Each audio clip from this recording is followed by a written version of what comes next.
As you know, I just concluded several hours of meetings with President Xi, and I believe they were some of the most constructive and productive discussions we've had. I've been meeting with President Xi since both of us were vice president over 10 years ago. Our meetings have always been candid and straightforward. We haven't always agreed, but they've been straightforward. And today, build on the groundwork we laid over the past several months of high-level diplomacy between our teams. We've made some important progress, I believe. First, I'm pleased to announce that after many years of being on hold, we are restarting cooperation between the United States and PRC on counter-narcotics. In 2019, you may remember, China took action to greatly reduce the amount of fentanyl shipped directly from China to the United States.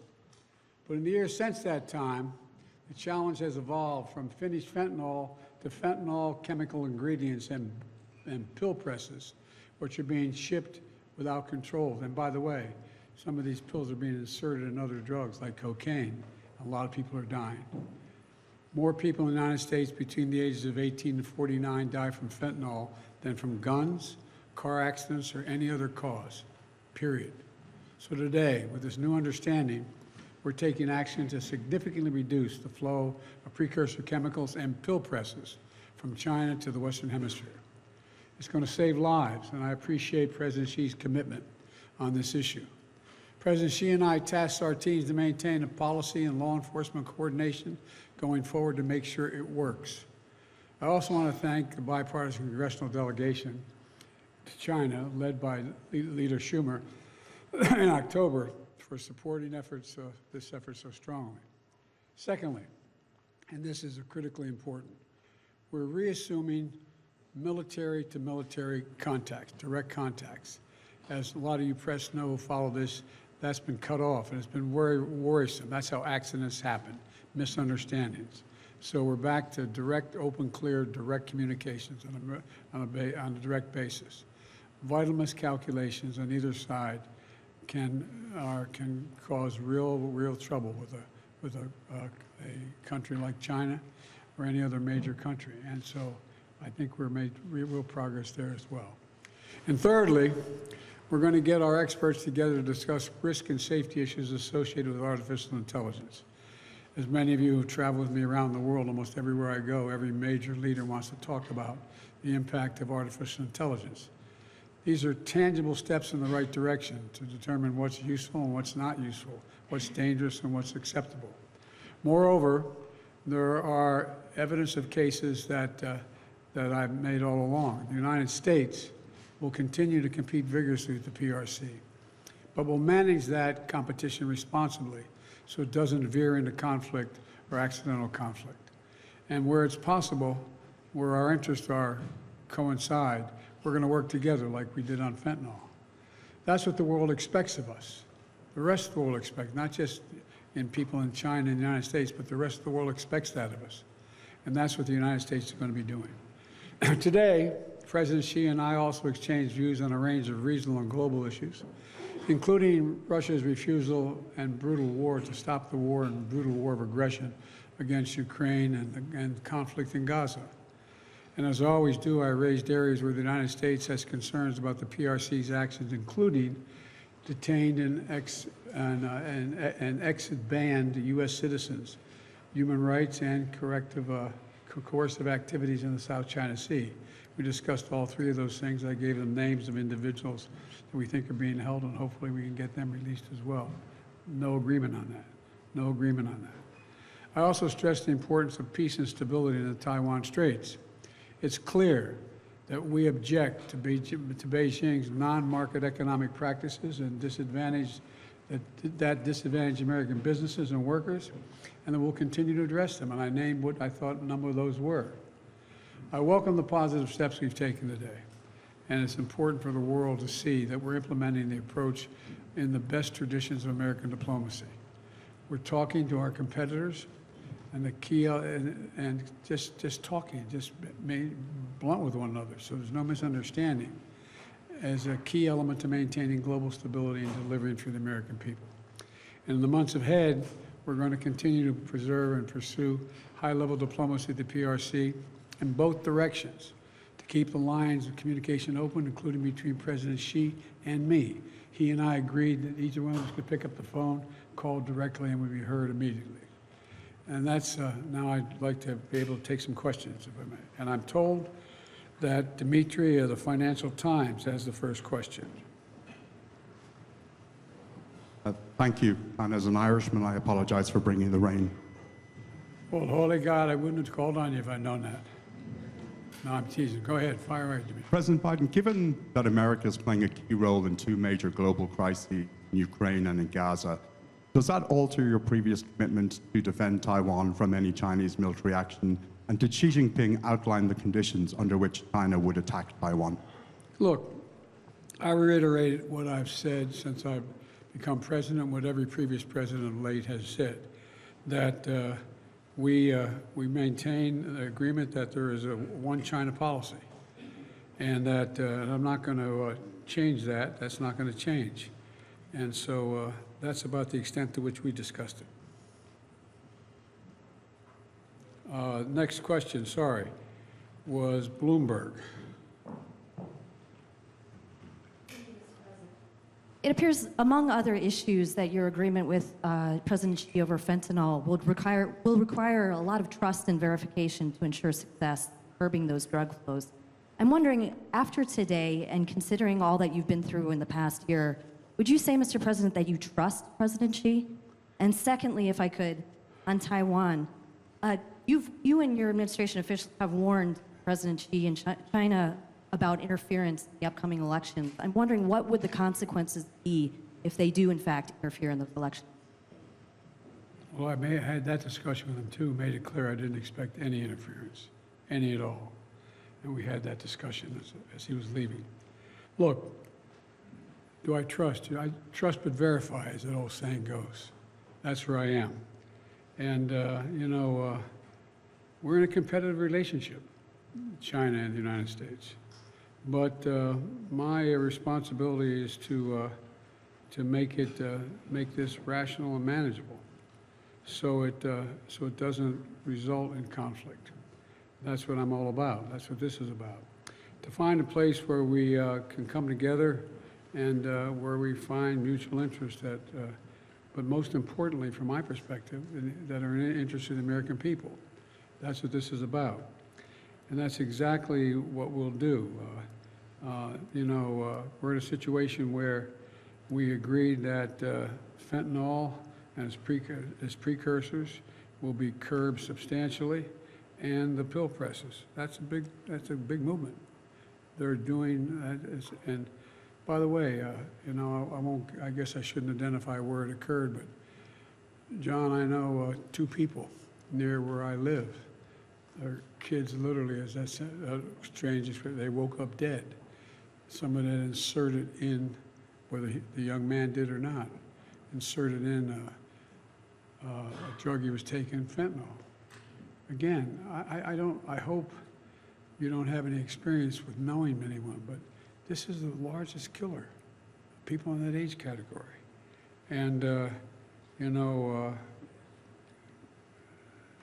I guess the other thing I think is most important is that since I spent more time with President Xi than any world leader has, just because we were vice presidents. His president was President Hu. I'm not making a joke. President Hu and President Obama thought we should get to know one another. It wasn't appropriate for the president of the United States to be dealing with the vice president. So we met, if I'm not mistaken, I think it was 68 hours of just face-to-face, just us and a simultaneous interpreter. So I think I know the man. I know his modus operandi. He's been, we have disagreements. He has a different view than I have on a lot of things, but he's been straight. I don't mean that it's good, bad, or indifferent. It's just been straight.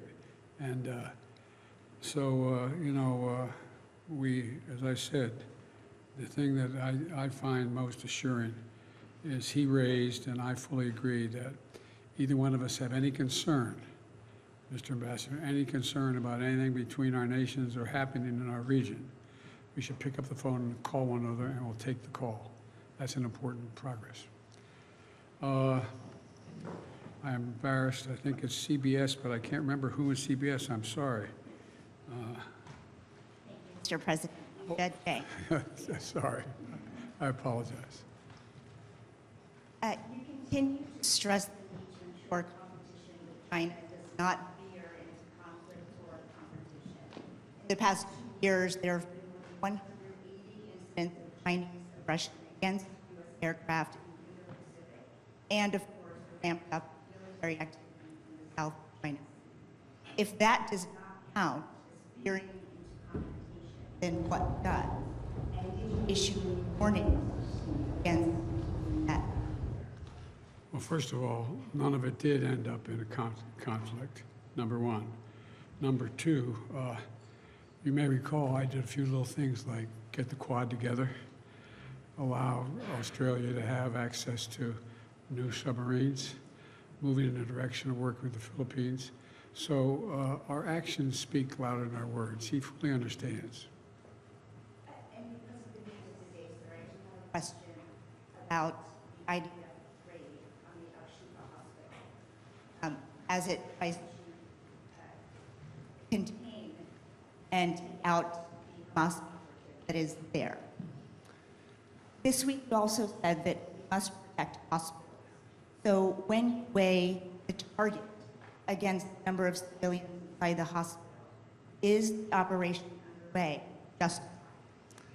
Well, look, we did discuss this, by the way, but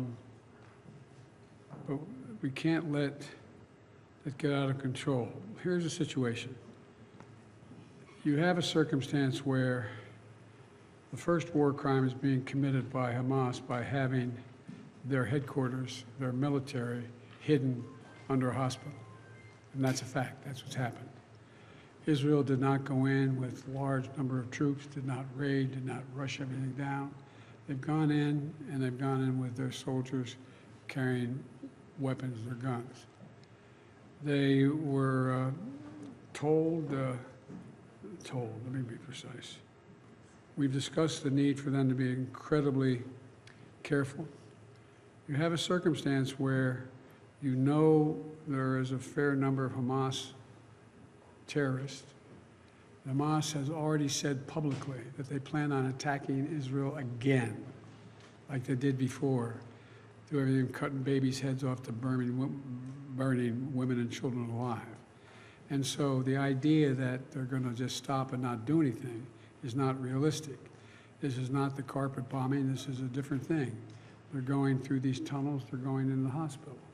And if you notice, I was mildly preoccupied today. I apologize. I didn't see everything. But what I did see, whether I haven't had it confirmed yet, I am asked my team to answer the question. But what happened is they're also bringing in incubators. They're bringing in other means to help the people in the hospital. And they've given the doctors and, I'm told, the doctors and nurses and the personnel an opportunity to get out of harm's way. So this is a different story than I believe what was occurring before with indiscriminate bombing. What do you got? Washington Post. I think that's right. Mr. Oh, there you are. Sorry, I couldn't see in the light. Mr. President, Israel's war in Gaza more than 11,000 Palestinians just for a month and I'm created. sorry, you're breaking up. I didn't. We did. Israel's war in Gaza has killed more than 11,000 Palestinians in just over a month and created a humanitarian disaster. Israeli officials have said this war could take months or even years. Have you communicated to Prime Minister Netanyahu any sort of deadline or time frame for how long you are willing to support Israel in this operation? Are you comfortable with the operation going on indefinitely, and is there any deal underway to free hostages? Thank you. Yes, no, working backwards, forward. Look, I have been deeply involved in moving on the hostage negotiation. I don't want to get ahead of myself here because I don't know what's happened in the last 4 hours, but we've gotten great cooperation from the Qataris. I've spoken with them as well a number of times. I think the pause, and that the Israelis have agreed to, it's down to, well, I'm getting too much detail. I know, Mr. Secretary, I'm going to stop. But I am mildly hopeful. I'm mildly hopeful. With regard to when is this going to stop, I think it's going to stop when Hamas no longer maintains the capacity to murder and abuse and just do horrific things to the Israelis, and they still think that, at least as of this morning, they still thought they could. I guess the best way for me to say it is that I take a look. The IDF, the Israeli Defense Forces, acknowledges they have an obligation to use as much caution as they can in going after their targets. It's not like they're rushing in the hospital, knocking down doors and, pulling people aside and shooting people indiscriminately. But Hamas, as I said they plan on attacking Israelis again. And this is a terrible dilemma. So what do you do? I think that Israel is also taking risks themselves about their folks being killed and one-to-one going through these hospital rooms, hospital halls. But one thing has been established is that Hamas does have headquarters, weapons, materiel below this hospital, and I suspect others. But how long it's going to last, I don't know. Look, I made it clear to the Israelis that to Bibi and to his war cabinet, that I think the only ultimate answer here is a two-state solution that's real. We got to get to the point where there is an ability to be able to even talk without worrying about whether or not we're just dealing with, they're dealing with Hamas that's going to engage in the same activities they did over the past, on the 7th. So but I can't tell, I'm not a fortune teller, I can't tell you how long it's going to last. But I can tell you I don't think it ultimately ends until there's a two-state solution. I made it clear to the Israelis I think it's a big mistake for them to think they're going to occupy Gaza and maintain Gaza. I don't think that works.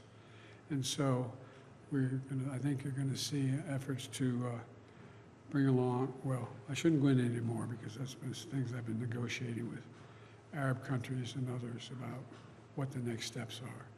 But anyway, thank you all very much. Appreciate it for everything. Thank you. This ends the press conference.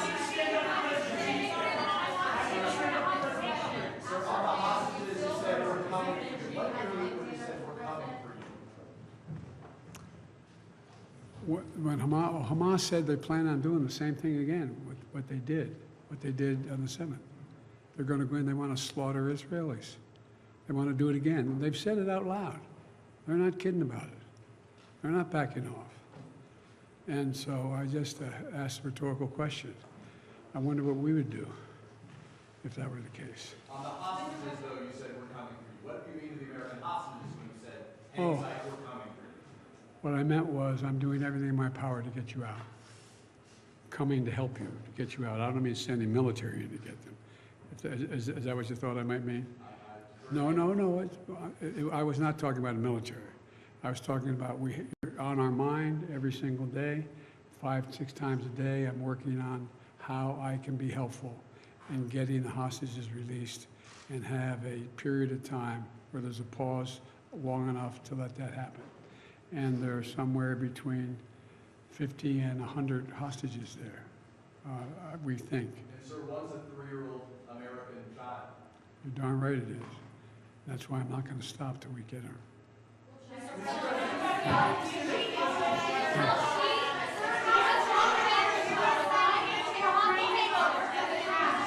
Who can hold the loudest? Can you detail for us what kind of evidence that you have seen that Hamas has a command center under Al-Shifa Hospital? No, I can't tell you. I won't tell you. Do you feel absolutely confident based on what you